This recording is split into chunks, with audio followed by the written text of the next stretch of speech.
egunon, ongi etorriak Eusko Jaurlaritzako bulego teknologikoak antolatutako mintegienetara.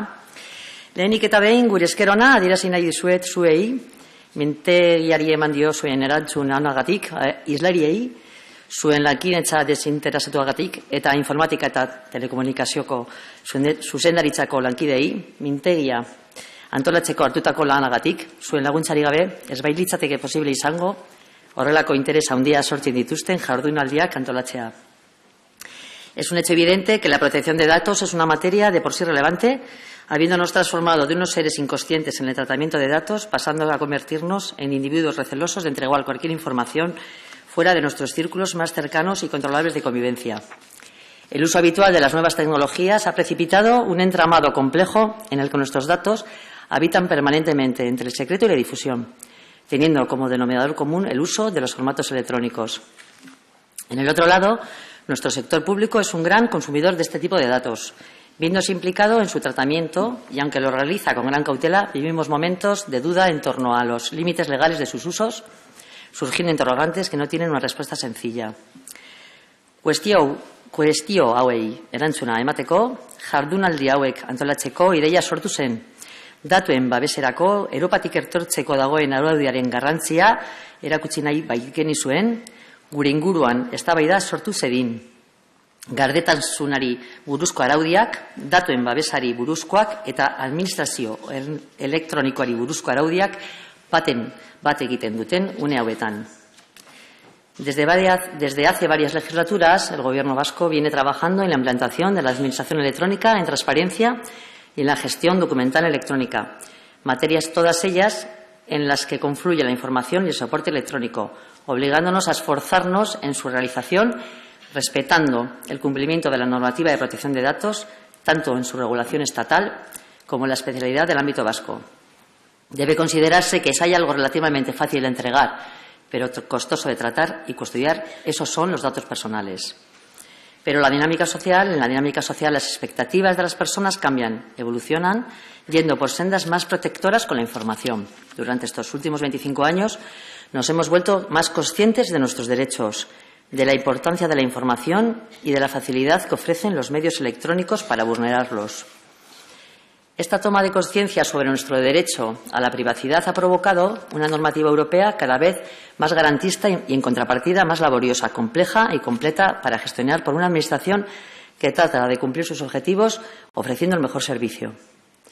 Es por ello que en nuestra misión de garantes de la información que nos ha depositado la ciudadanía debemos ser conocedores de las nuevas obligaciones, de la relación que mantendrán con el resto de normas y, por último, de implantar todos los cambios necesarios para seguir siendo fieles cumplidores de nuestro cometido. A estos efectos, ayer mismo, la Autoridad Vasca de Protección de Datos, la Agencia Vasca de Protección de Datos, ha publicado en su web 3 guías para adaptar la protección de datos a la nueva legislación de la Unión Europea. Los materiales que se pueden consultar tanto en euskera como en castellano en la web de la Agencia Vasca de Protección de Datos incluyen los siguientes guías. Incluye una guía del Reglamento General de Protección de Datos para responsables del tratamiento, que orienta sobre todos aquellos aspectos legales que se han de tener en cuenta para cumplir con la legislación comunitaria. Incluye una guía de directrices con directrices para la elaboración de contratos entre los responsables encargados del tratamiento y ofrece información sobre la forma en que se deben formalizar los contratos de forma que contemplen todas las exigencias del reglamento. Por último, incluye una guía para el cumplimiento del deber de informar. De informar a la ciudadanía sobre sus derechos y el uso que se va a realizar de los datos a tratar. Ez naiz gehiago luzatuko, oso interesgarria izango den ponentziarekin utziko zaituztet. Cedo la palabra a Pedro Vigara Durán, director comercial de Global Factory. Eskerrik asko berriz ere.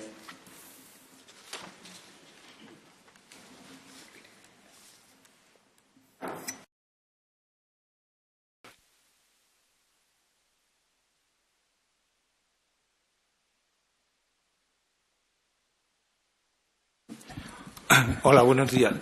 Bueno, mi nombre es Pedro Vigara, soy el director comercial de Global Factory y lo que pretendo es presentar un poco qué es Global Factory, en qué mundo nos desenvolvemos, aunque muchos de los que estáis aquí ya nos conocéis.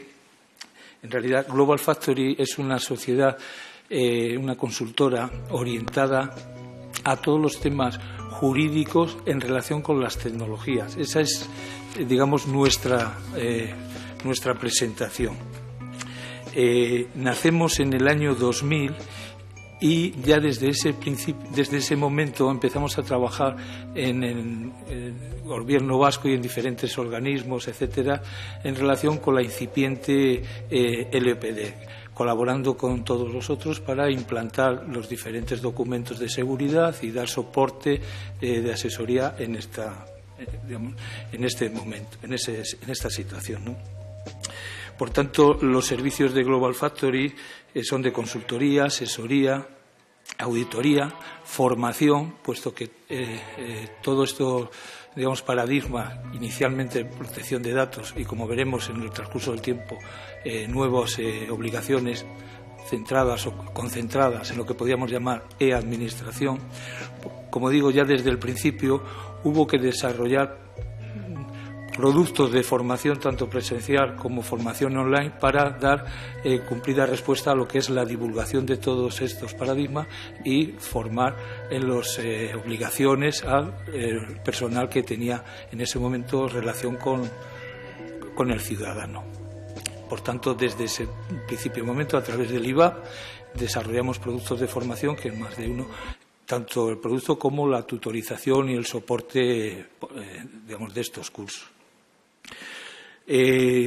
Global Factory, como digo, nace en el año 2000, pero viene dentro del seno de una sociedad que ya prestaba servicios al Gobierno vasco, como eran servicios especiales de codificación, en un área, digamos, auxiliar, como es la de digitalización y captura de información, captura de documentos, etcétera. Know-how y conocimiento que ha heredado de alguna forma también Global Factory en la presentación que os haremos, digamos, para dar solución global a todos estos problemas, tanto en lo que es la parte jurídica como lo que es la parte digamos, tecnológica y, por supuesto, la producción, en el caso de digitalización, bueno, pues de pasar toda esa información de papel a documento electrónico, ¿de acuerdo? Por tanto, a medida que la evolución de Global Factory, a medida que van apareciendo nuevas leyes, nuevas políticas, nuevas normas, en este sentido, pues ha ido evolucionando para dar solución a todos estos paradigmas de transparencia, de gobierno abierto, de compliance penal, digamos, normas básicas como puede ser en relación con el Esquema Nacional de Seguridad, el Esquema Nacional de Interoperabilidad y, al final, todas estas políticas, todas estas normas, todas estas obligaciones, en definitiva, lo que nos van es haciendo tener diferentes, o sea, reflexiones y dar soluciones, pero soluciones conjuntas. Es decir, nosotros en este momento estamos o hemos pasado todos del concepto o el foco centrado en el fichero y en el dato a focalizar en el tratamiento de la información. Y con esa seguridad jurídica que nos brinda la parte jurídica y con el conocimiento tecnológico para saber conjugar esos dos mundos que a priori pudieran parecer que son mundos muy, muy separados. Sin más, es por eso que damos las gracias a la Dirección Informática y Telecomunicación del Gobierno vasco y a su viceconsejera del Departamento de Gobernanza y Administración Pública y Autogobierno, la figura de Nerea, que nos permite presentarnos y presentaros, digamos, esa visión que tiene Global Factory en el tratamiento de la información, que es en definitiva lo que nos preocupa, ajustándonos a todos esos leyes y normas y procedimientos. ¿De acuerdo? Por tanto, el título de Impacto del Reglamento Europeo en el tratamiento de la información e administración transparente.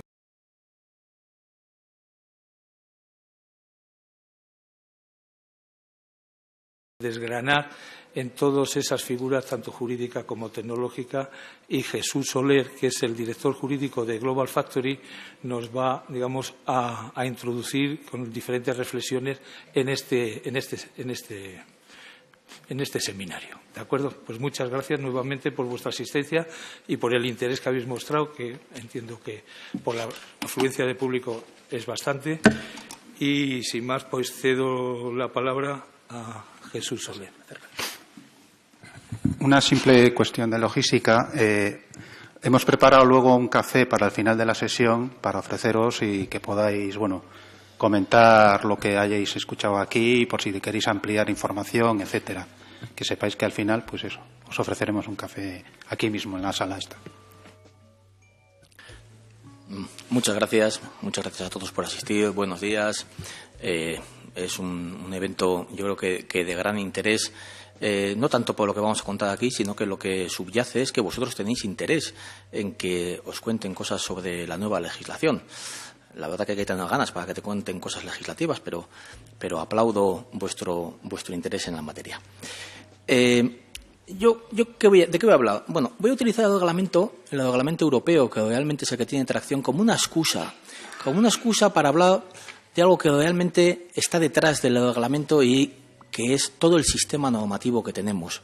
¿Por qué digo esto? Bueno, pues porque posiblemente los que seáis más mayores viviríais esa antigua normativa de protección de datos. ¿Acordáis de la LORTAD, esa que era del año 92, la Ley Orgánica Reguladora del Tratamiento Automatizado de Datos, que casualmente nació en un momento que luego la doctrina y todos hemos sufrido, fue el cambio de esa LPA, de la Ley de Procedimiento Administrativo, por la Ley 3092, nuestro gran paradigma, sobre todo a vosotros que os dedicáis a la administración durante los últimos 25 años. Recordaréis que una de las grandes críticas doctrinales ha sido durante estos últimos años el por qué no se miraron esas dos leyes. Estaba la Ley 30, estaba la LORTAD, dos leyes aprobadas el mismo año y ninguna de las dos hacía referencia a la otra. Se ignoraron hasta tal punto que el artículo 37, que permitía el acceso a documentos, archivos de registros archivos y registros, no hacía ninguna mención sobre protección de datos. Hablaba genéricamente de la intimidad, hablaba genéricamente de los procesos finalizados, los procedimientos finalizados, pero no nos daba una pauta de dónde estaba el límite de la LOPD, de esa LORTAD y de la Ley 3092, hasta tal punto que nos pasamos un montón de años pensando y criticando ¿por qué ese gran fallo legislativo que no hizo coordinar ambas normas? Bueno, pues nos encontramos en un momento que igual también es casualidad. 25 años más tarde, ¿qué ha cambiado? Bueno, ha cambiado la Ley 3092, ha fallecido. Prácticamente podemos decir que queda alguna cosita con la Ley 11/2007, sobre todo en el ámbito electrónico, que no se aplicará hasta el 2 de octubre del 2018. Y tenemos ahora la Ley 39 y la Ley 40, y un nuevo reglamento europeo en protección de datos, que suponemos que tendrá su cambio normativo en el ámbito estatal, pues en este año o en el que viene, y no sabemos si vamos a encontrarnos en la misma situación del año 92 o si realmente entre estas dos normas va a haber un diálogo que siempre hemos pedido. Sí es cierto que está la transparencia, esa Ley 19/2013, que parece que todo el mundo la señala como la gran solución a todos los problemas dentro de la Administración, pero creo que hay que tener una visión más en conjunto para darnos cuenta que no solo es importante el reglamento europeo, sino el conjunto de normas que regulan la información para ser capaces, sobre todo los que sois juristas, de dar una solución conjunta ante un problema que se nos plantea. Porque habitualmente nosotros a los juristas no nos preguntan por una ley. Nadie viene a donde ti y te pregunta, oye, ¿me dices lo que dice 1292 del Código Civil? Te plantean un supuesto de hecho y tú tienes que buscar las normas, sean de protección de datos, de administración electrónica o de lo que sea, para dar una solución conjunta. Y ahí, en la coordinación de las normas, es cuando realmente nosotros encontramos los problemas, porque no somos capaces, igual no porque seamos más listos o menos listos, sino simplemente porque las normas no nos han dado la claridad ni las herramientas para solucionar dichos problemas.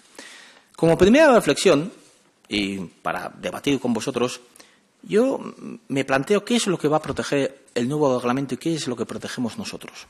Bueno, posiblemente vosotros ya avezaos en el tema de protección de datos, me diréis, pues Jesús, es un tema que ya está muy superado. Protección de datos desde hace tiempo protege los datos de carácter personal. Hasta así se define el título de las leyes. Un dato de carácter personal. Protegemos los datos. Ah, bueno, entonces, ¿sabemos lo que es un dato? Y si preguntase, seguramente hasta levantaréis la mano y me decís, yo.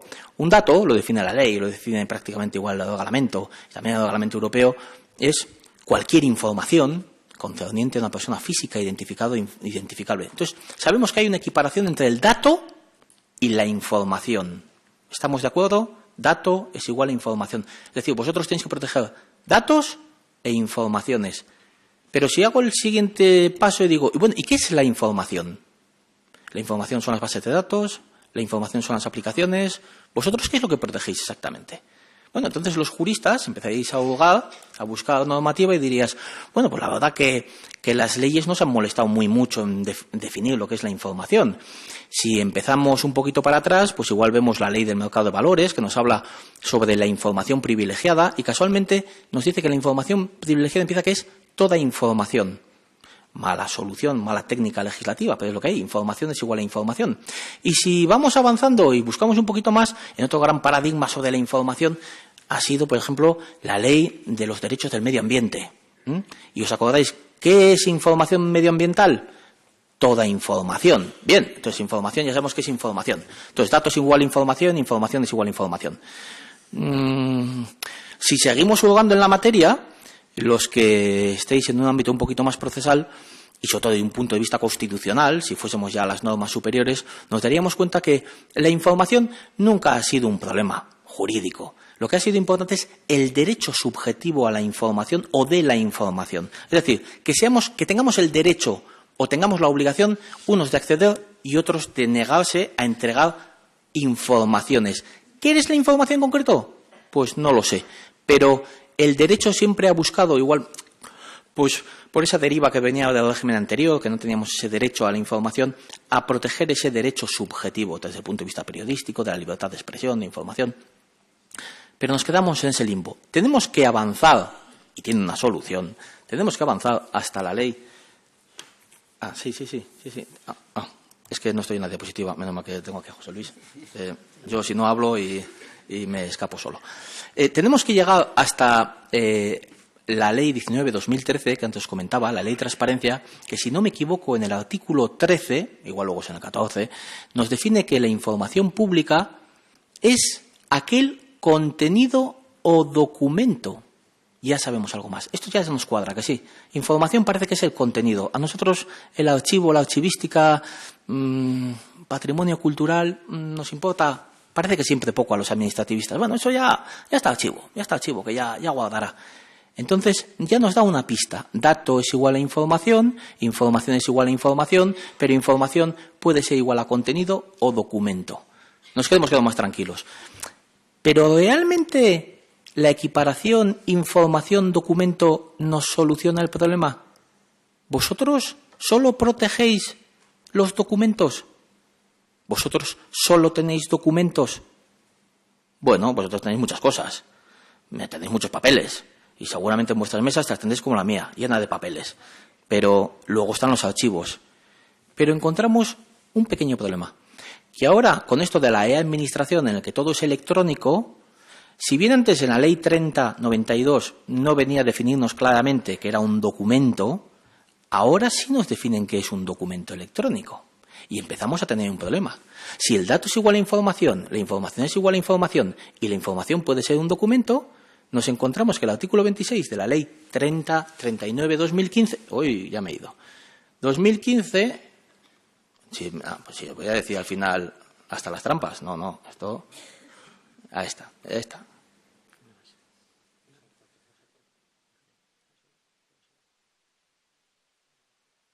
Bueno, y con esto se acabó la presentación, ya os he enseñado todo.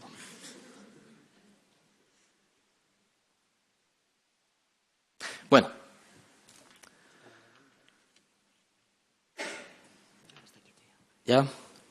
¿Ya? Sí. Bueno. Estábamos en el artículo 26 de la Ley 39/2015 y ahora que en este paradigma de la administración electrónica en el que todo es electrónico y ya sabemos que toda la tramitación ad intra y ad extra es electrónica, nos va a definir qué es el documento. Pero claro, ¿qué es el documento electrónico? Porque parece que el documento papel o muere o muere. ¿Y qué es un documento electrónico? Bueno, pues en primer lugar, para que ese documento sea válido, es decir, que lo que hacemos tenga alguna validez, que realmente se pueda utilizar, que sea un documento probatorio, nos dice que para ser considerado válido, estoy en el apartado 2, los documentos electrónicos administrativos tienen que contener, 1, información, o sea que de documento hemos vuelto para atrás, a información. De cualquier naturaleza, bueno, archivado en un soporte electrónico, según un formato determinado, susceptible de identificación y tratamiento. Bueno, vamos bien, hemos ido para atrás, pero también para adelante. Tiene que disponer de datos de identificación que permita su individualización, es decir, que sea un documento único, que tenga algún dato que me diga, este es solo uno. Tiene que tener una referencia temporal, eso también es un dato, o es una información, la referencia temporal. Tiene que tener metadatos mínimos. ¡Oh! Ya sabemos que hay algo diferente. No solo hay datos, hay metadatos. ¿Y qué es un metadato? Bueno, pues nosotros que somos unos grandes juristas nos podemos a buscar también en las normas técnicas de interoperabilidad y nos define qué es un metadato. ¿Y sabéis qué es un metadato? Un dato que hace referencia a otros datos. O sea que ya no tenemos problema. Y finalmente nos incluye lo que son firmas electrónicas. ¿Y qué son las firmas electrónicas? ¿Datos o información? Es decir, cuando un ciudadano venga invocando, porque todos tenemos un montón de acciones y los abogados estamos para canalizar esas acciones, invocando, por ejemplo, su derecho al acceso a la información por la Ley 19/2013 de transparencia, igual le damos documentos o igual le damos información. Pero cuando venga invocando lo que sea el futuro reglamento de protección de datos, ¿qué le vamos a dar? ¿Información o documentos? ¿Qué le vamos a facilitar? El documento es el documento. ¿Puedo destrozar un documento? ¿Puedo extractar información para darle datos? Pues eso es una primera reflexión. Y en esta reflexión sí que entra en juego ahora lo que es el artículo 86 del nuevo reglamento. Y esto sí que es una pincelada del nuevo reglamento. ¿Y qué nos dice? Curiosamente lo titula Tratamiento y acceso del público a documentos oficiales. O sea, ¿qué tratamiento tiene que llevar y qué acceso tiene esos documentos oficiales? Que es la base de lo que utilizamos. Es nuestra información. Pues aquí lo que nos dice es que los organismos públicos, nosotros, podrán comunicar dichos documentos para conciliar con el derecho a la protección de datos. Es decir, cuando el derecho a la protección de datos se ejercita ante una administración, lo que está pidiendo es la protección y el acceso a sus documentos oficiales o a sus datos. No lo sé. Y habrá que esperar a que se transponga, a que se corrija, a que esta consulta previa que se ha abierto en el Ministerio de Justicia, pues que siga su camino y que los señores parlamentarios pues nos aprueben la ley correspondiente. Pero nos va a generar, en principio, a mí me lo genera, una duda de qué estamos protegiendo. Y esto os va a recordar mucho, a mí al menos me lo recuerda, a lo que pasó con la LORTAZ y con la Ley 3092, que es realmente qué información se podía dar. ¿Os acordáis esos primeros derechos de acceso que había con la Ley 30, que se pensaba si se recortaban los documentos o qué se hacía con los documentos o se pasaban con TIPEX? ¿Qué es lo que se hacía? No sé si nos vamos a encontrar en situación así. No lo sé. ¿Por qué? Pues porque jugando con vosotros y con vuestro conocimiento, y me lo vais a permitir, realmente si os preguntase qué normas se aplican a la información que manejáis en el sector público, pues posiblemente me haréis un dibujo, yo creo que como este. Yo creo que sí, que aquí podemos estar todos de acuerdo. En lo que es la e-administración, es la Ley 40 y la Ley 39, protección de datos, este reglamento que viene de Europa, transparencia, la Ley 19/2013, todavía no tenemos norma aquí propia de transparencia, la reutilización, que no se nos olvide, la reutilización es la 37/2007, que empieza muy bien su exposición de motivos hablando de la información y acaba protegiendo los documentos, Se reutilizan documentos, no informaciones. Y luego tenemos lo que es archivo, con nuestra ley de patrimonio cultural, pues que regula todo lo que es archivo.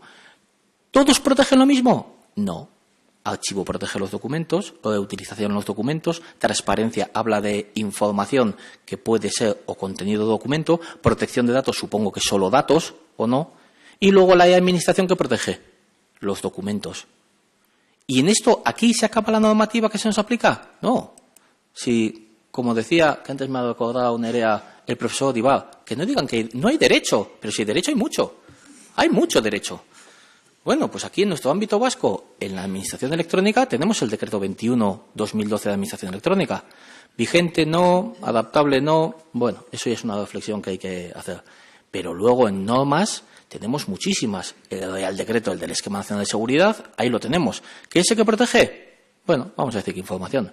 Y luego el Esquema Nacional de Interoperabilidad, tenemos normas técnicas para parar. Ya justo, casualmente antes de entrar, me estaban comentando pues que había noticias de que igual se amplían estas normas técnicas de interoperabilidad. Y en estas normas técnicas está el meollo realmente del tratamiento de la información. ¿Por qué? Porque regulan, en una de ellas, solo en una, regulan cómo se crea el documento electrónico. Y me vas a decir, pues divertidísimo lo que diga. Sí, tan divertido que hasta en el anexo consta el formato código en XML. No estoy hablando de la codificación del siglo XIX. No, están codificando, no. Están codificando en código. O sea, en boletín aparece código, ¿cómo tiene que ser? Es decir, estamos llegando a unos niveles de detalle que a los juristas nos supera con mucho. Luego tenemos la norma técnica de interoperabilidad, por ejemplo, de digitalización. Es que ya, claro, para que un documento sea auténtico, sea válido, no me vale con hacer cualquier cosa con ese documento. Tiene que tener unos datos, informaciones, metadatos, firmas, y hacerlo escanear de determinada manera, también con unas firmas superiores, para que esto tenga validez jurídica, porque si digitalizamos no es solo para quitar espacio, sino digitalizamos para que el día de mañana haya podido eliminar aquello y esto tenga validez jurídica en cualquier procedimiento, porque si no, vaya pan con estas tortas que hemos hecho, ¿verdad?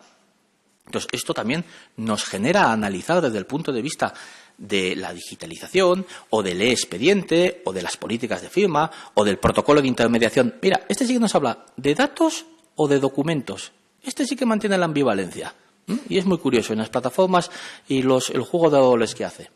Y luego tenemos pues la gestión de documentos, copiado y conversión, e intercambio de datos y registros. Bueno, pues todo esto tendréis que analizar teniendo en cuenta que, bueno, también desde el punto de vista de protección de datos, ahora nos quedan colgando, por lo menos hasta el 25 de mayo del 2018, estas normas. No me va a parar, pero desde la propia Directiva 95, que ya está coleando, la LOPD, el Real Decreto 1720, la Ley Vasca y los decretos vascos. ¿Qué ventaja tenemos? Hombre, yo aquí en el Gobierno vasco sí que os digo que algún trabajo sí se ha hecho. Y tenéis, por ejemplo, las políticas de gestión documental, que nos puede dar una pista. A mí me parece un gran trabajo. Ha costado, pero ha salido. ¿Por qué? Porque al menos establece las políticas de alto nivel, de qué es lo que protegéis y cómo lo protegéis. Y sí que es cierto que además establece pues unas actividades ya tanto de implantación, de formación, de auditoría, de consultoría.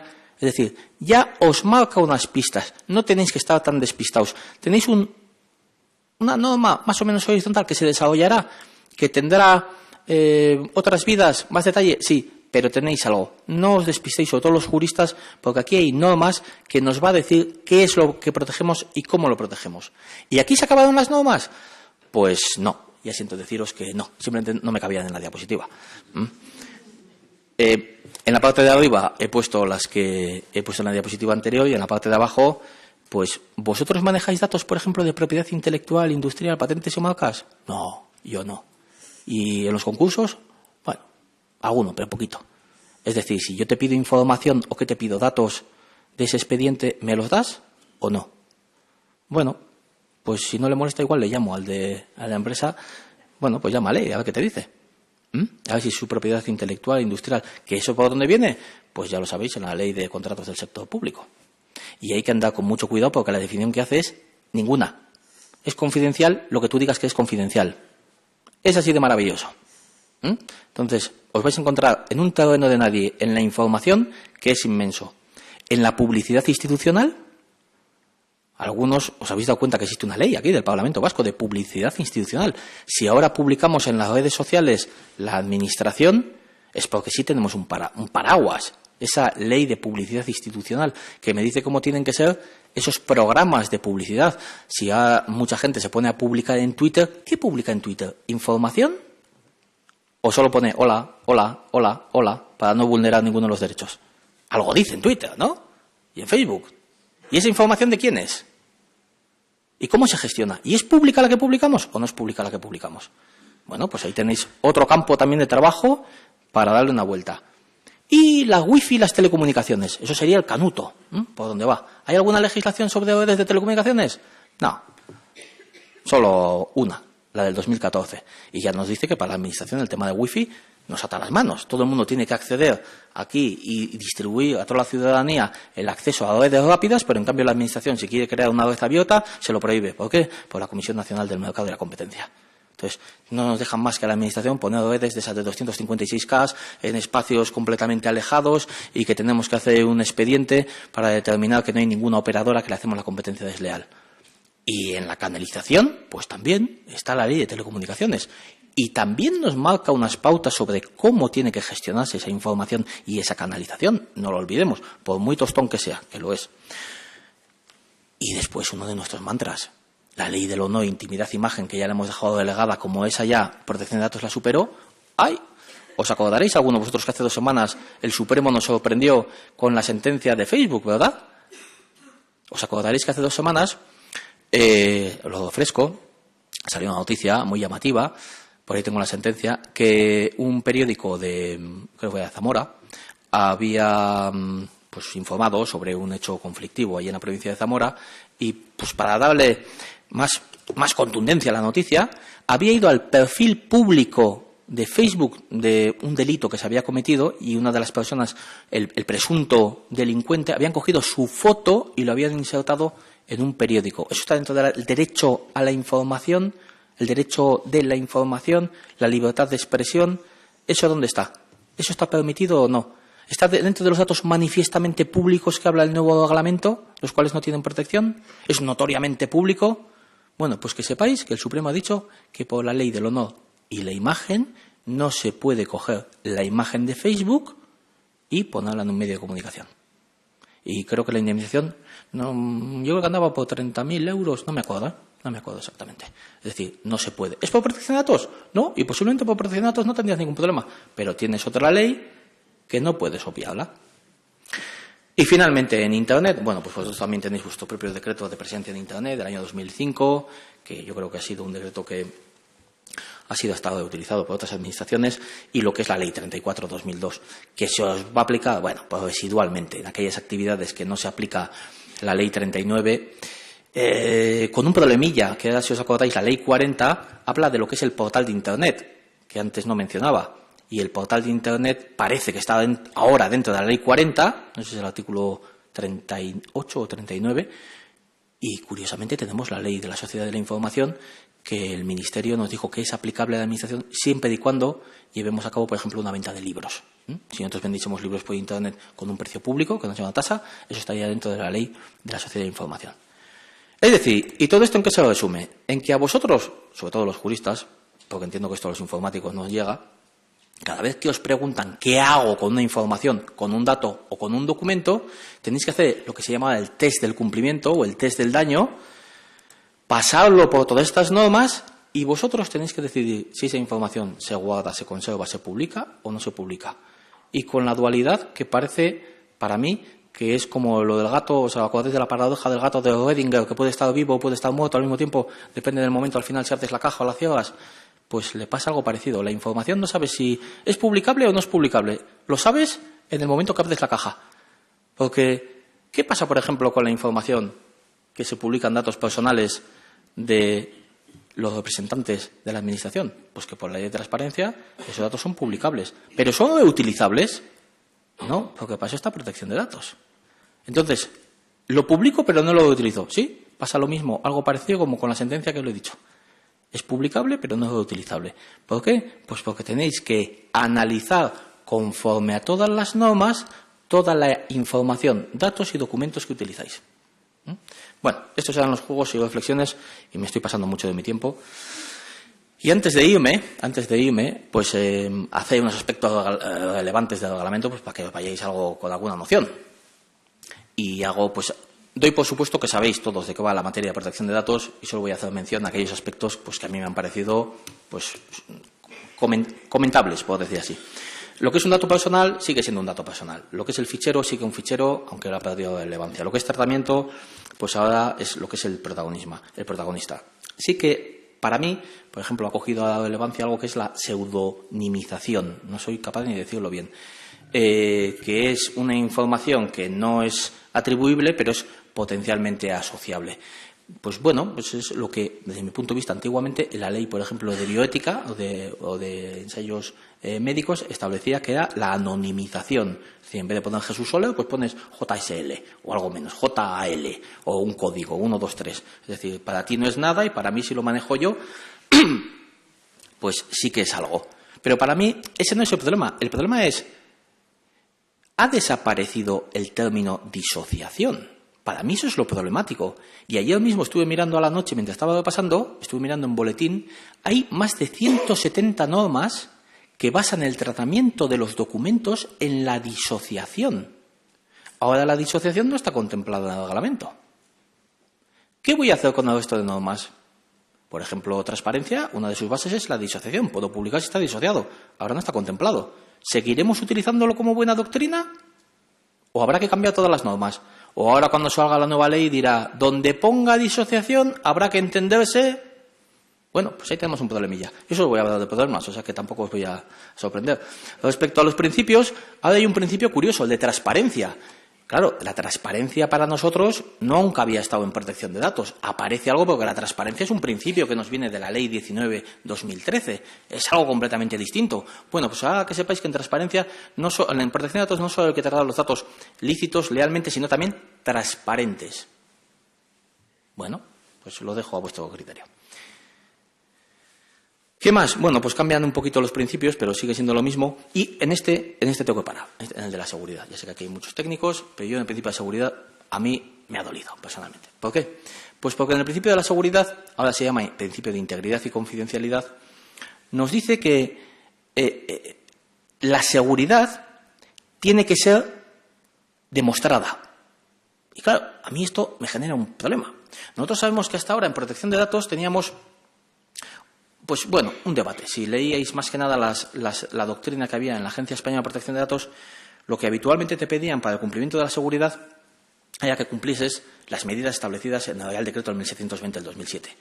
Eso daba la apariencia de que era una obligación de medios. Es decir, yo si cumplo con los medios no me puedes sancionar, aunque ha habido una fuga de datos. Pero cuando el tema iba a mayores, habitualmente la agencia, sobre todo la Agencia Española, forzaba la máquina y decía, no, esto no es una obligación de medios, esto es una obligación de resultado. Es decir, por mucho que tú tengas todas las medidas, me da exactamente igual, si tú has fugado datos, yo te sacudo. Entonces, al final la Audiencia Nacional confirmaba ese criterio y nos decía, no, protección de datos no es una obligación de medios, es una obligación de resultado. Sabéis que jurídicamente esto es muy distinto. Pero es que ahora no coge la obligación de resultado, sino que le da una vuelta más.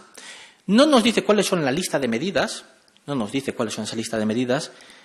pero lo que hace es decirnos, ojo, si tienes una fuga de datos, tú eres el responsable. Bueno, entonces vas por medios, no, resultado. Pero no solo eso, en cualquier momento tienes que ser capaz de demostrarme que cumples. Claro, eso ya es la parte de, hombre, esto es una prueba diabólica. Yo te puedo, si tú me acusas y me dices que he fugado datos, yo te podré decir si he fugado o no he fugado, pero que en cualquier momento, aunque no haya fugado ningún dato, tengo que demostrar mi virtud, eso me parece ya bastante más complicado. Y nos da dos soluciones, que habrá que incluirnos o trabajar en el mundo de los certificados o incluirnos en los códigos de conducta. Esto, bueno, pues a mí me genera mis dudas, esta inversión del onus probandi, pero bueno, está ahí y parece que viene y es la nueva versión de estos reglamentos europeos. Habrá que ir trabajando en estos aspectos progresivamente, pero por mucho que nos quejemos, está ahí. Luego está el principio de información, que nos establece una lista de lo que tenemos que informar, pero al mismo tiempo aparece el criterio de la sencillez, igual que aparece también en la Ley 39, pero la sencillez a los jurídicos al menos nos cuesta muchísimo. Teníamos siempre un principio, in claris non fit interpretatio, pero nos hemos oído toda la vida del mismo porque no se aplica nunca, ¿o no? ¿Cuándo hay algo que sea claro? Nunca, jamás, en la vida. ¿Qué vamos a hacer? Copiar lo que nos dice sobre la información, cómo se informa, y poner todos nosotros todos los campos. Luego ya nos dirán que eso no es claro. Es complicado. Hay que trabajar sobre esas cláusulas informativas.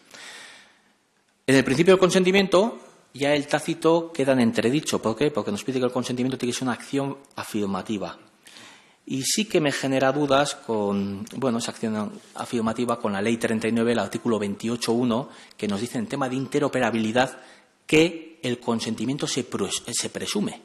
Entonces, si el consentimiento se presume, eso no es una acción afirmativa, es justamente lo contrario. Entonces, va a haber cosas que habrá que volver a darle vueltas.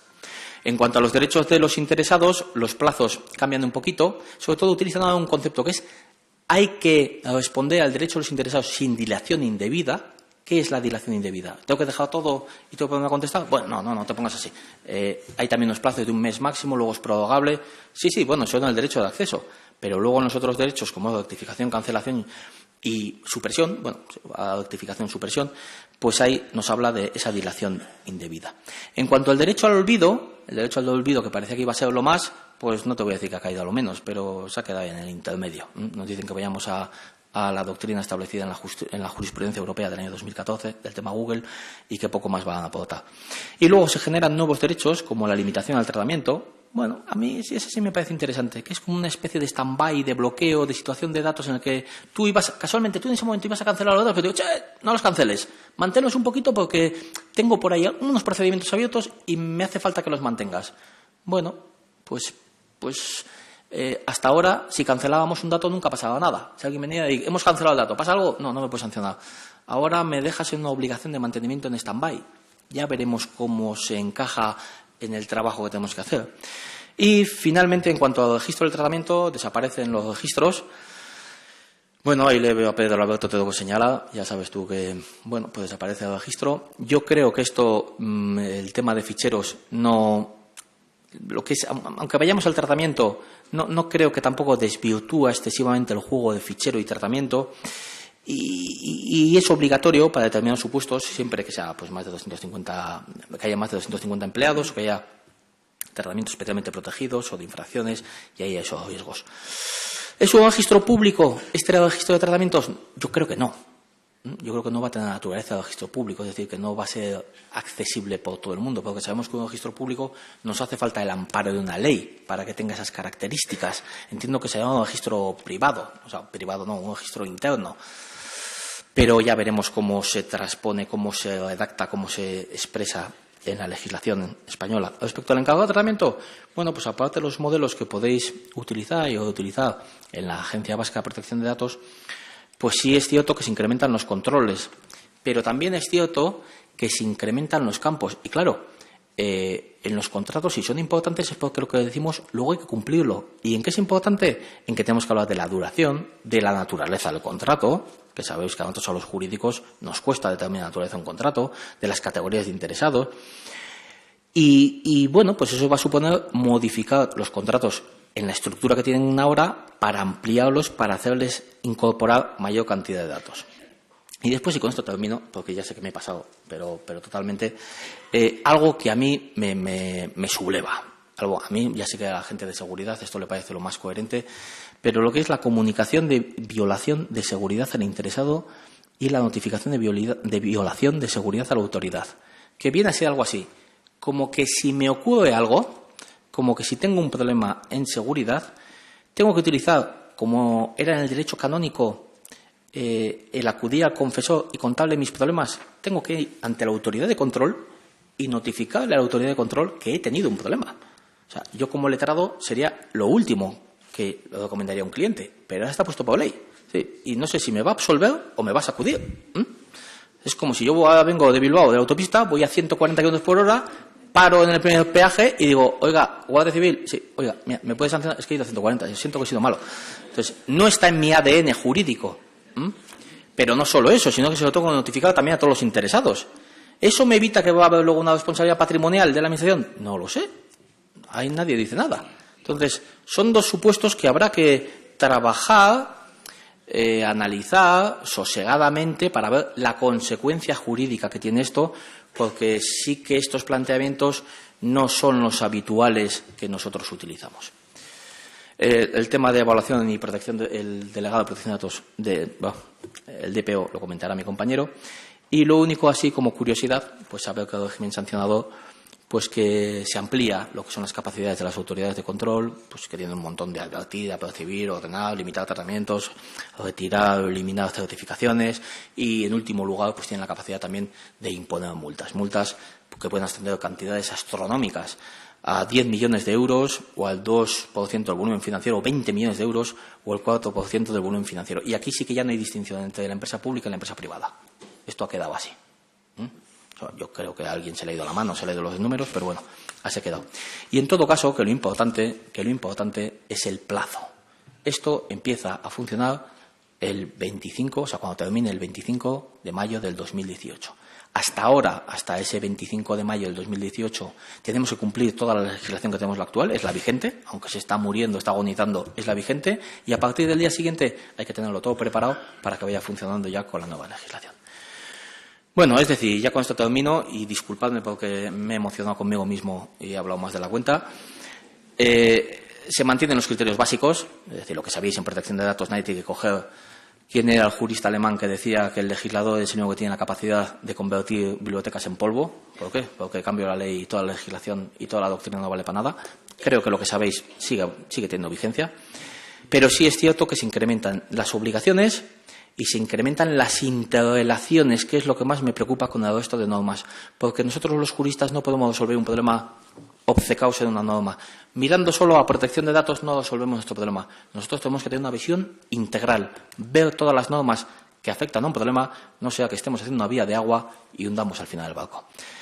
Mi recomendación, pues que en el tratamiento de la información tenéis que hacer lo que se llama el test del daño o el test de la documentación, de tal manera que seáis capaces de analizar ese dato, esa información o ese documento desde toda la normativa vigente. Nada más, muchas gracias por vuestra paciencia y le paso el turno a la palabra a mi compañero José Luis.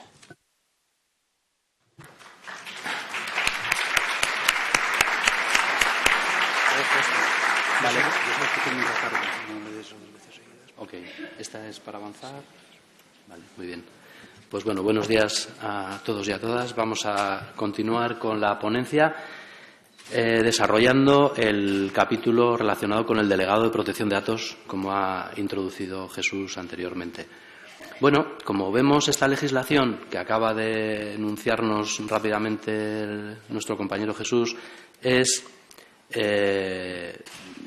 tiene una serie de consecuencias, unas consecuencias que a todos nosotros nos pueden afectar, en algunos casos hasta con gravedad. Designa una serie de figuras con obligaciones y una serie de figuras que, como muy bien también acaba de comentar Jesús, habrá que ir conciliando, habrá que ir integrando unas con otras, así como las legislaciones establecen. En este campo, lo que vamos a hablar ahora es del delegado de protección de datos, que es la figura principal establecida en el Reglamento Europeo de Protección de Datos. Algunos de los bloques legales que van desarrollando las diferentes figuras que tienen estas obligaciones, algunos de ellos aparecen en esta diapositiva. Tenemos, por ejemplo, la Ley Orgánica de Protección de Datos, en la cual nos hablan de un responsable fichero, un encargado de tratamiento, un responsable de seguridad. Tenemos el Esquema Nacional de Seguridad, en el cual nos hablan de un responsable de información, responsable de servicio, etcétera, etcétera. Un Reglamento General de Protección de Datos, que es el que ha introducido Jesús al final. Tenemos la Política de Gestión de Documento Electrónico de Gobierno, que también establece una serie de actores. Y si vamos viendo cada uno de estos entramados legales, tenemos las funciones, en líneas generales, de estas figuras, las obligaciones que recaen sobre ellos.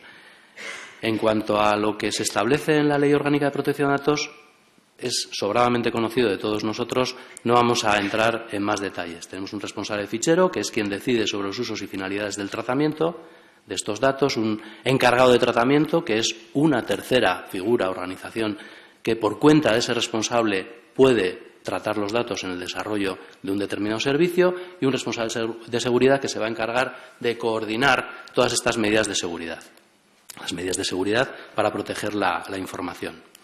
Ya en el Esquema Nacional de Seguridad, que no es tampoco algo novedoso, puesto que lleva en vigor desde el año 2010, tenemos que ese responsable de fichero parece como que se desdobla en tres figuras, en tres facetas: el responsable de la información, el responsable del dato, el responsable último de lo que ocurra con la información, el responsable del servicio, que se debe ocupar del funcionamiento correcto del servicio a través del cual se capta, se gestiona, se devuelve o se elabora la información, y el responsable del sistema, que es el que se responsabiliza de los medios a través de los cuales se procesa la información.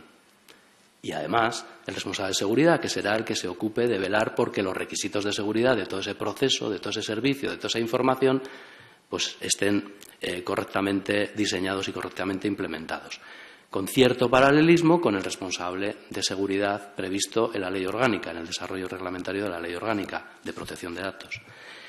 Sería hasta recomendable que coincidiesen en la misma figura. Bien. En cuanto al Reglamento General de Protección de Datos, pues abunda en lo dicho. Tenemos el responsable de tratamiento, ya le cambia el nombre, ya no es responsable de fichero, ahora es tratamiento, la palabra estrella del Reglamento Europeo de Protección de Datos. Tenemos el encargado de tratamiento, tenemos ahí las designaciones en inglés, controller, processor, y tenemos el delegado de protección de datos, conocido generalmente como DPO, Data Protection Officer, ¿de acuerdo? No obstante, en español parece que se le va a conocer como delegado de protección de datos. ¿Y quién es este delegado de protección de datos? Pues bueno, según establece el propio Reglamento General, es el supervisor del cumplimiento de dicho reglamento dentro de las organizaciones. ¿De acuerdo? Es un agente enemigo interno, al cual encima le pagamos, y que tiene unas características como las que vamos a ver a continuación, relevantes, a las cuales creo que no estamos acostumbrados. Bien, este delegado de protección de datos es tan importante que ha sido uno de los primeros aspectos que han analizado en el grupo de trabajo del artículo 29 de la Directiva Europea de Protección de Datos, que está constituido por los directores expertos en protección de datos de todas las agencias europeas.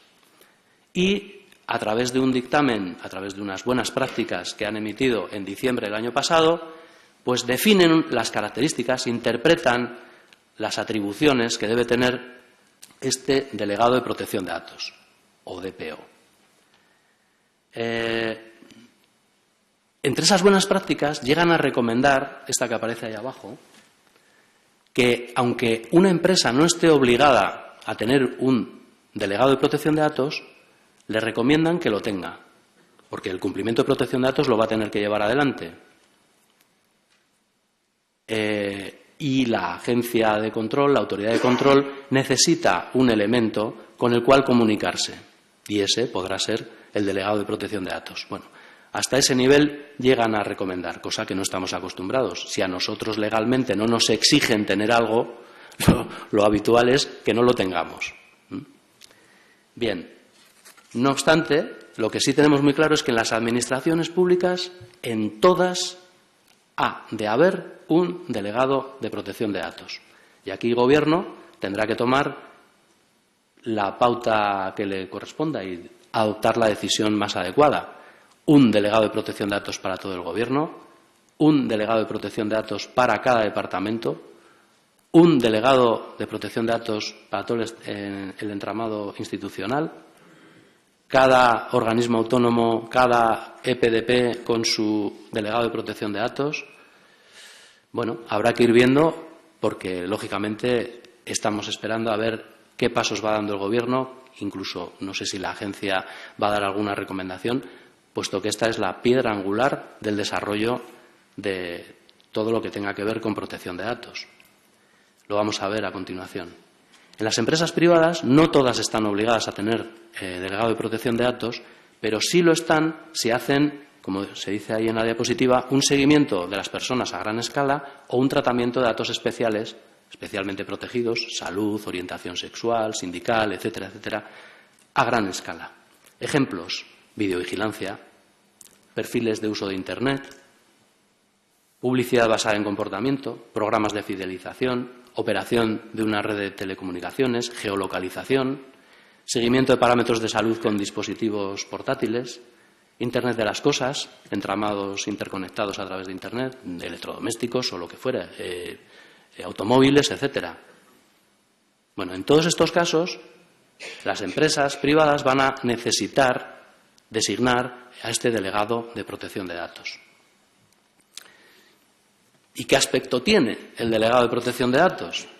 Pues entre las cualidades profesionales que se le exigen a este delegado de protección de datos, además reglamentariamente, exigencia legal, es que debe ser un experto en la materia, un experto en protección de datos.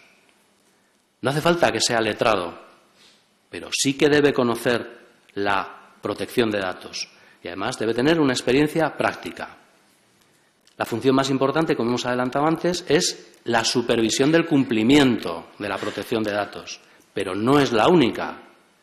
Las agencias, las autoridades de control lo quieren como interlocutor. Va a ser el canal de comunicación entre la empresa, entre el organismo, entre la organización y la agencia de control, la autoridad de control. Va a ser también el interlocutor con los interesados. Los interesados le van a formular quejas, le van a formular solicitudes y va a tener que responder a esas quejas, a esas solicitudes. Por tanto, se le va a exigir una capacidad para organizar, para gestionar todo el sistema de protección de datos de la organización. A nivel de rasgos de personalidad, ya si nos metemos un poco más y afinamos, pues debe ser una persona con cintura, con mano izquierda, puesto que va a tener que interrelacionarse con otras personas en momentos muy complicados. Momentos complicados como, por ejemplo, la notificación de las brechas de seguridad que ha comentado Jesús. Me ha pasado algo. He fugado 5.000 datos o 5 millones de datos. Tengo que informar a los 5.000 afectados. Tengo que informar a la autoridad de control. Y penden sobre mí unas sanciones de 10 millones de euros o 20 millones de euros, depende de los artículos que vulnere. O las reclamaciones patrimoniales de esos 5.000 interesados. No sé, a nada que un juez diga 6.000 euros por indemnización, pues hacemos la multiplicación. Vale, vemos que es una norma importante, vemos que es una figura importante, vemos que va a estar en momentos complicados, en momentos sensibles, tiene que tener gran capacidad de comunicación y, por supuesto, honestidad. Una integridad intachable. ¿Por qué? Por lo que viene a continuación, más adelante. Ahora lo vamos a ver. ¿De qué tiene que saber esta persona? Pues tiene que saber, persona o personas, de protección de datos, ya lo hemos dicho. Tiene que conocer seguridad tecnológica, aunque no sea un ingeniero. Tiene que saber de medidas de seguridad. Y tiene que conocer su empresa. Tiene que conocer la jerarquía, la organización, a qué se dedica, los procesos, dónde se tratan datos, de qué tipo de datos se tratan, qué volumen de datos, de qué colectivos, sensibles, no sensibles. Vale. Por lo tanto, según la complejidad, habrá que exigirle mayor o menor experiencia. 1 año de experiencia, 5 años de experiencia. ¿A quién vamos a contratar? ¿A quién le vamos a designar como delegado de protección de datos? Y como os adelantaba antes, debe tener una serie de características que el propio Reglamento Europeo de Protección de Datos establece. Las destacables son estas: autonomía. Debe estar dotado de los recursos necesarios para desarrollar su función. Debe ser independiente y, además, respaldado por la alta dirección de la organización. Es decir, nadie le puede decir cómo investigar un caso, cómo investigar una queja, qué quejas investigar, qué quejas no investigar, ni mucho menos le pueden decir que salga blanco o que salga negro. A este atiéndele, a este no. A este le vamos a pagar, a este no. Es independiente. Y además le refuerzan, puesto que no se le va a poder ni cesar ni castigar por el desarrollo de su función. O sea, se convierte en el cargo que todos deseamos. Más o menos, ¿no? Por lo tanto, habrá que también, o sea, ante este blindaje que le plantea el reglamento, a lo mejor hay que hacer unas pautas para desblindarlo, tal vez designar los puestos temporalmente. Un cargo que durante 4 años, durante 8 años y se acabe, no lo sé. Habrá que ver cómo se desarrolla esto. Por eso estamos todos mirando a ver qué recomendaciones nos dan las agencias, qué pautas establece el Gobierno, puesto que hay muchas organizaciones en Euskadi que están pendientes de ver qué es lo que pasa fuera de casa para hacer algo parecido dentro de casa. También nos indican que debe haber una ética profesional. El desarrollo de la función del delegado de protección de datos puede ser compatible con el desarrollo de otras funciones siempre y cuando no den lugar a conflicto de intereses. Y este grupo de trabajo, los que más saben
con unas características y que tenga unos conocimientos y una experiencia en materia jurídica, en materia tecnológica, en materia de seguridad, en auditoría, en organización, en conocimiento de los procesos de la empresa.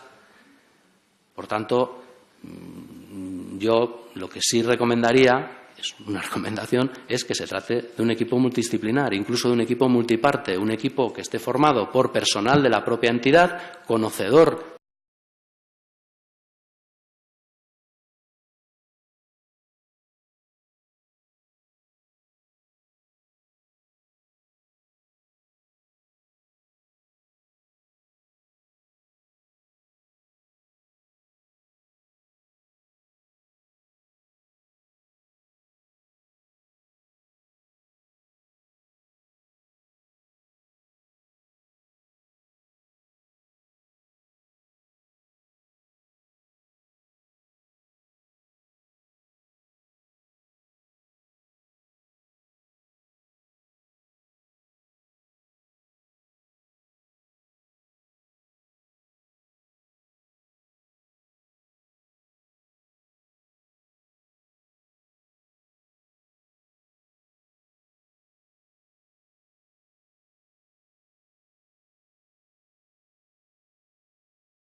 la adecuación reglamentaria, lo podemos resumir en estos 10 grandes capítulos.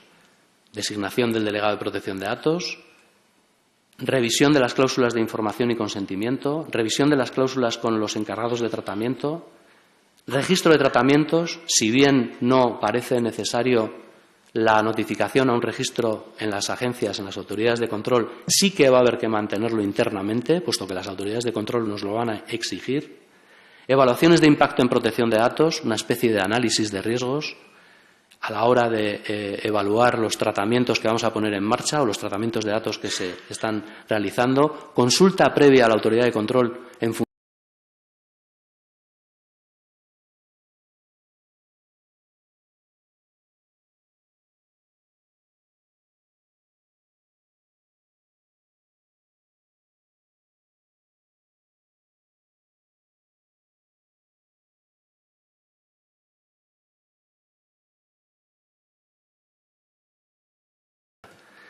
derechos, lo que antes llamábamos ARCO, acceso, rectificación, cancelación y oposición, ahora se convierte en X. De otra forma, tenemos más derechos, tenemos más exigencias que atender, casos específicos en el tratamiento de datos de menores o en el perfilado de la población. Cuidado con los perfiles.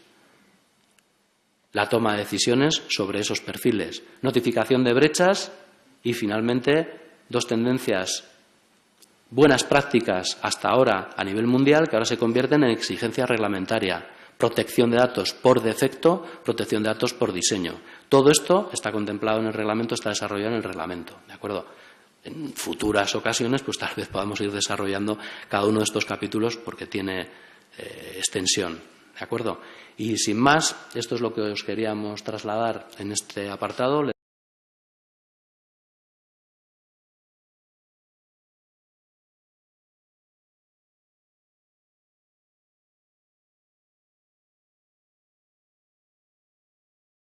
Manteneos 5 minutitos en el asiento. ¿Por qué? Porque lo que vamos a ofrecer son nuestras soluciones. Nosotros, ¿cómo os podemos ayudar? Pues, evidentemente, hemos hablado de un montón de normas, un montón de cumplimientos. ¿Nosotros dónde estamos? Pues nosotros os intentamos convencer que tenemos equipos jurídicos, tenemos equipos técnicos, tenemos equipos de organización que os pueden ayudar a cumplir toda esta batería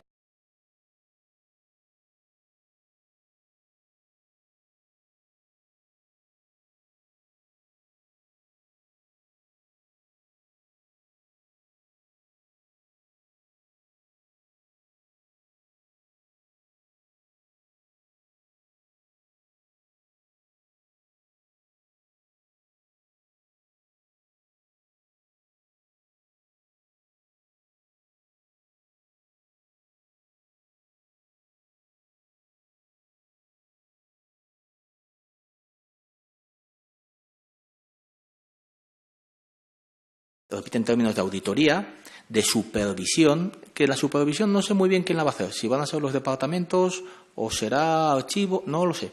La implantación de qué se va a hacer con los documentos electrónicos, y aquí ya no hablamos de información como antes, y de formación. Y algo tan sencillo como lo que es ahora el escaneo, la digitalización, os habéis percatado que no toda la digitalización es válida. Que no coge el escáner, darle la vuelta a la hoja, lo escaneo y lo subo al expediente, me queda un documento válidamente en derecho administrativo, ¿verdad? Bueno, pues para eso también podemos colaborar con vosotros, porque tenemos equipos, nosotros trabajamos con bastantes administraciones, no voy a decir todas, en digitalización segura, pero no solo segura, yo le daría otro matiz, que tenga validez jurídica, que es para lo que queremos digitalizar, porque digitalizar sin validez jurídica es como no digitalizar. La consultoría de los flujos y la inclusión en vuestros archivos, colaborando con vuestra parte técnica también que tenéis por detrás, para que aquí en el conjunto, tanto en lo técnico como en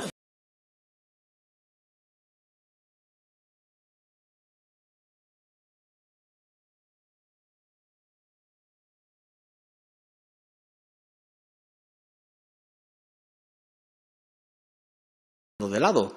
La administración, ¿estamos adaptados? ¿Estamos? ¿No estamos? ¿Se os está preguntando a vosotros, asesorías jurídicas? ¿Cumplimos con todos los artículos de la Ley 39 y 40? Porque mira que tiene artículos sobre la administración, prácticamente es todo. Y por no contar todas las normas técnicas de interoperabilidad, que las dejo ahí en un espacio pequeñito. Y sobre todo, también, en algo que es novedoso, es en el test del daño. Lo que os decía antes, en valorar vuestra dato, información, documento desde un test del daño transversal, que teniendo en cuenta lo que es la utilización, la transparencia, la publicidad, la propiedad intelectual, el honor, la intimidad, os dé al menos una foto o una imagen de lo que podéis y no podéis dar. Si esto fuese poco, pues hay algo que habitualmente también dejamos de lado, que son los call centers. ¿Por qué? Porque los call centers hasta ahora se ha considerado que era una llamada, pero es una llamada que es e-administración. Porque se establece un diálogo entre un ciudadano y una administración. Y eso, y todo el mecanismo que conlleva hasta el acceso al expediente, si lo hubiese, tiene que cumplir con todas las normativas de la e-administración. Y también nos ofrecemos personal licenciado, bilingüe, que tiene capacidad y conocimiento en la gestión documental. En ciberseguridad, con los diagnósticos, implantación, resiliencia, cumplimiento legal. Porque si algo ha quedado claro es que las medidas de seguridad ya no son una lista. Las medidas de seguridad es que me demuestres que tú eres seguro. Es decir, no solo hay que seguir construyendo papelitos, hay que construir papelitos y hay que construir seguridad auténtica. Y por último, en formación, bueno, pues en esa parte ya nos que en el IVAP de protección de datos, de administración electrónica, de firma electrónica, esa es la parte que estamos atrás y que os damos soporte. Y, bueno, si en algún supuesto fuese de interés lo que es el compliance, el cumplimiento, que aunque a vosotros como administración no se os aplica, hay determinadas administraciones que lo entienden que está dentro de ese código ético y que también podemos aportar y ayudar. Bueno, por nuestra parte, nada más. Agradeceros vuestra presencia. Bueno, las certificaciones que emitimos, que se me había olvidado, pero estamos a vuestra disposición y para vuestras dudas, preguntas, para lo que queráis. Ya devuelvo la palabra. Sí, si queréis ahora tenemos unos minutos, aunque nos hemos pasado un poco de la hora establecida, pero bueno, también es que hemos empezado un poco.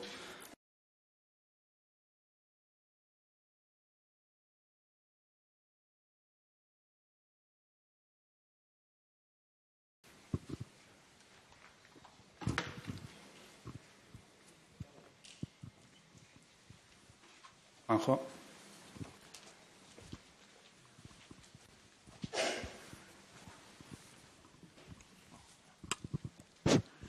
¿Qué hay? El reglamento nos habla de notificación en las fugas de información, comunicación al usuario final. Por otro lado, hay una instrucción técnica de seguridad del desarrollo del Esquema Nacional de Seguridad que nos dice que tenemos que notificar al Centro Criptológico Nacional las, no sé si llamarla brechas, no me gusta el término, y esta está a punto de caer. Por otro lado, hay una normativa sobre infraestructuras críticas que también tiene su parte de notificación. ¿Hay visos de que esto se vaya a hacer de modo coordinado en cuanto a interlocutores, herramientas y criterios? Desde el punto de vista normativo, desconocido. Cada uno va directamente, me lo has expuesto muy bien, casi refuerza lo que es mi exposición. Cada una de las normas solo se mira a sí misma y solo responde a sus propios criterios. Cada una de las brechas son parecidas, pero te piden diferentes matices. Que yo sepa, así como en la anterior legislatura hubo una batería de normas potentes que igual te podía decir que seguiría ese mismo camino, ahora desconocido. No tengo noticia de que eso vaya a llevar un camino unificado, que tendría lógica, pero son también instituciones diferentes. Y ahí, pues, lo que se podría hacer sería un canal único, pero a pesar de todo, al tener que ir a instituciones diferenciadas,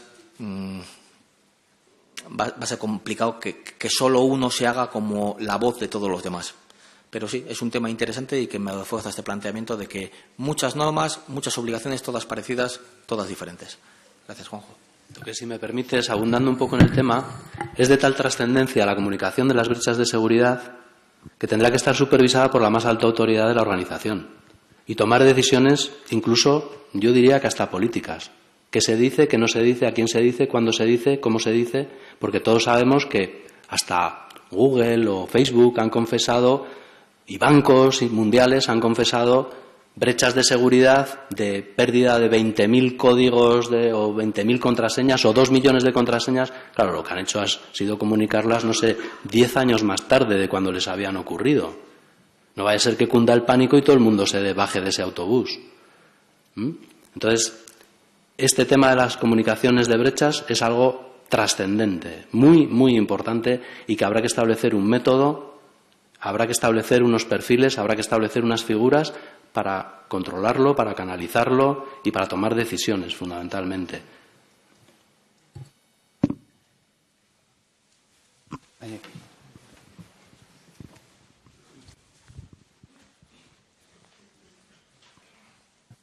Hola, buenas.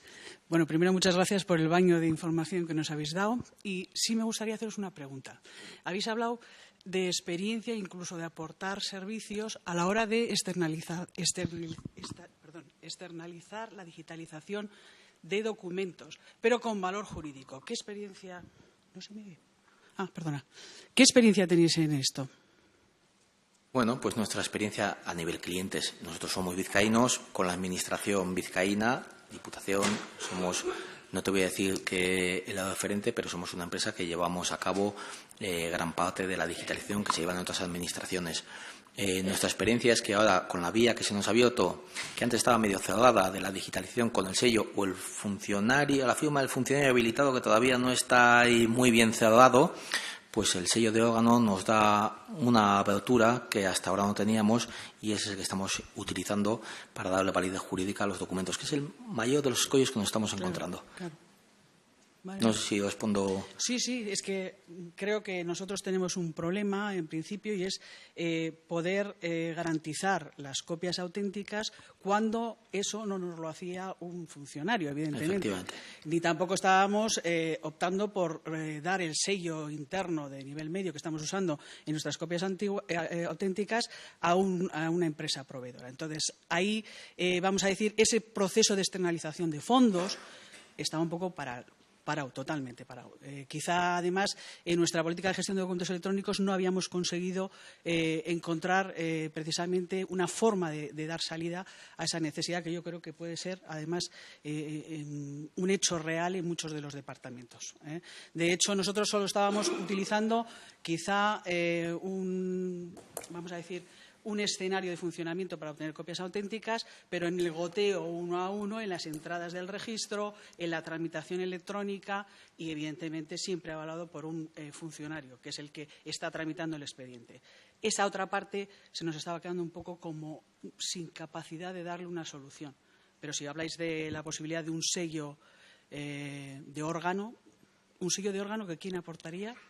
La propia administración. La propia administración. Sí. Vale. Sí. Ahí, lo que plantea Gloria es un tema súper interesante, gran conocedora de esta materia.